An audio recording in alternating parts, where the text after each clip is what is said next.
Hello there, and today I'm gonna break down Star Trek Strange New Worlds Season 2 Episode 7 Those Old Scientists. This is the Lower Decks crossover, and I ask you to subscribe and to support the actors and writers on strike, so let's get into it. So the episode starts out in Lower Decks animation with the Cerritos, and Boimler is doing a log as he always does, and apparently the Cerritos is at this planet to scan some portal, and Mariner is so confused how Boimler could be excited to scan a portal, and Boimler tells her that they'll be the first to scan it in 120 years, and he says that the original crew of the second Enterprise were the first to discover it, and Boimler is geeking out that they'll stand where Spock once stood, but Mariner is all about Uhura, and then Rutherford and Tendi then make a cameo, and this was unexpected because we knew Mariner and Boimler would appear, but we didn't know Rutherford and Tendi would, and Rutherford is excited to scan the portal flotations.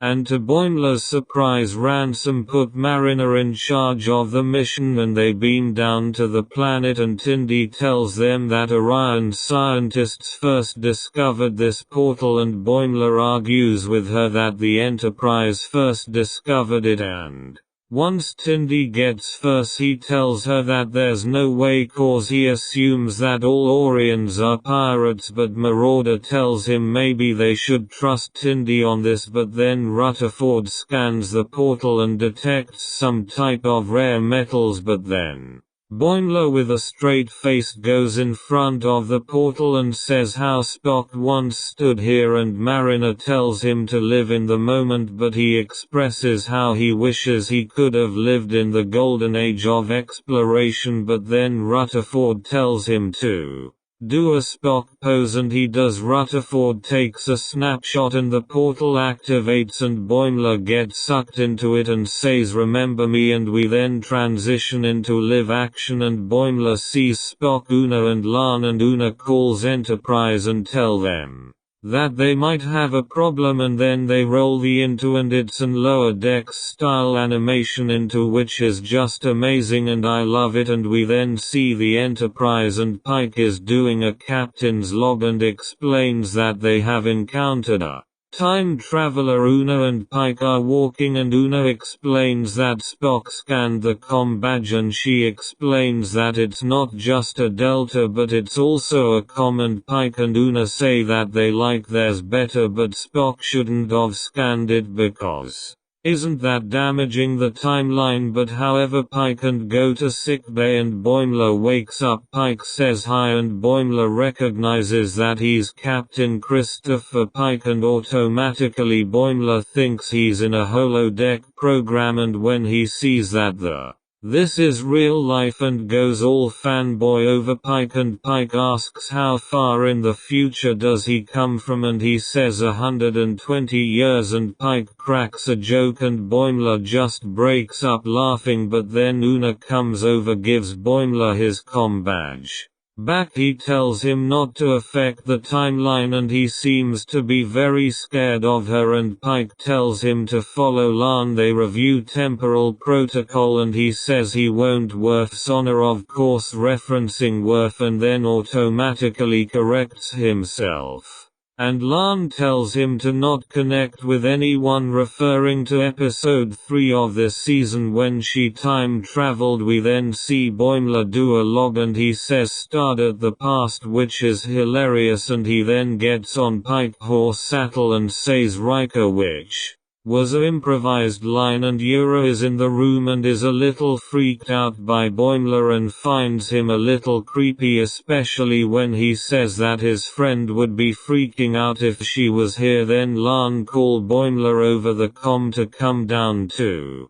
the planet, and once down there Boimler is geeking out over M'Benga's tricorder, but Spock calls him over, and Boimler explains that it was probably just his friend's holo camera that activated it, and Boimler makes Spock laugh, and Boimler takes notice of this and asks Mbenga if this has happened before or if it's new, and Mbenga says that it's new, but then an Orion ship drops out of warp and Pike orders the away team to be beamed up, and they are, and he has the away team come to the bridge. And Boimler is on the bridge and he's just going crazy, and he brings up the dash, and Lan just not knowing what the dash means is just so hilarious, and Pike asks Boimler to come up, and Boimler is trying to convince him not to attack that ship, because Tindy's grandmother is on it, and if she dies Tindy might not exist in his future, so Boimler convinces Pike to use diplomacy, and when he does it seems like that they're about to win. The Orions steal the portal and Boimler just smiles at Pike. We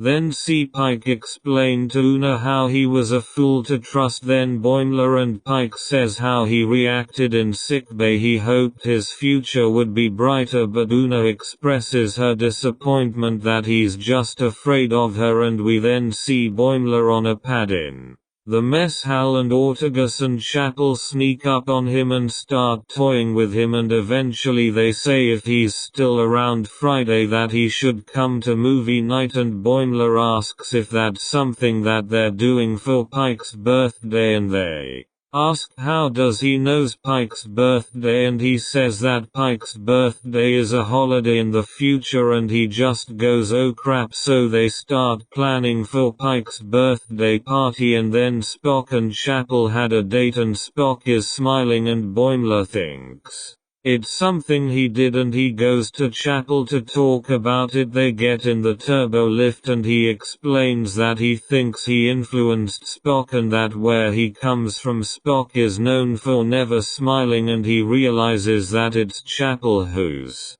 influencing him, not him. We then see the bridge and Spock says that they can't track the Orion ship, but Boimler says he knows a way and that they just need to look away, and so they all have to look away, and Boimler hotwires the scanners, and then they are able to find the Orions. They target the Orion ship, but Boimler tells him if he fires he could change history, but the Orions aren't willing to give up the portal without a fight, so Boimler tell Pike that if they trade them something that they might be able to get the portal back. They're able to get it back after they trade Sonny Grain for it. Boimler says his goodbyes is about to go through, but Mariner jumps through bumping into them, and she asks if Yura is here, and so they beam up to the Enterprise, and Pike does a log how now they have two time travelers, and Mariner and Boimler argue, and Una says how come their references are very specific, and then they all sit down and decide that they need to synthesize a material to give the time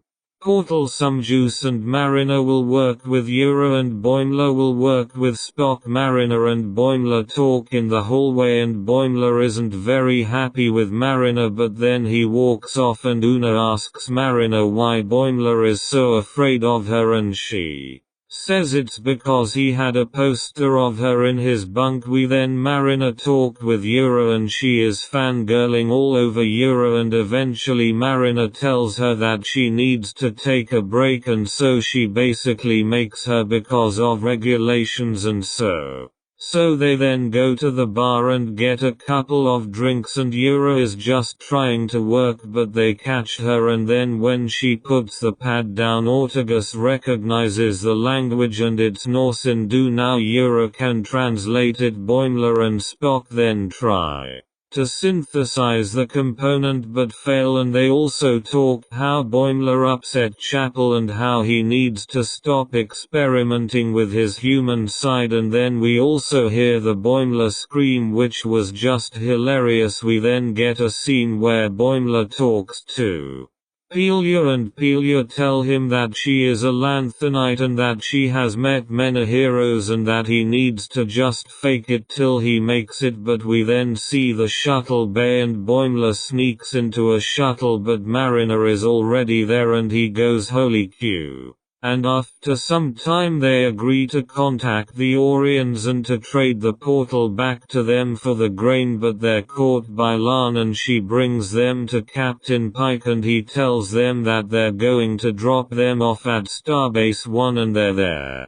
Problem after that, but they start talking about how Boimler been telling the crew about Pike's birthday and he explains that he and his father weren't close and he's going to turn a year older than his father, and they encourage him to spend time with his crew, but he tells them he already knows his future and he says he understands what it would be like if he encountered the NX-01, and that reminds Boimler and Mariner and gives them an idea on how they can get home. They then have a senior staff meeting and they explain that the NX-01 contained a material that could jump-start the portal, and a part of the NX-01 is on the Enterprise, and then the crew geeks out over the NX-01 crew if they had met them, and Mariner explains that the poster Boimler has of her is a recruitment poster, and Boimler tells her ad astra per aspera, and Una is touched and Spock tell Boimler to live long and prosper, and he geeks out, and the Orions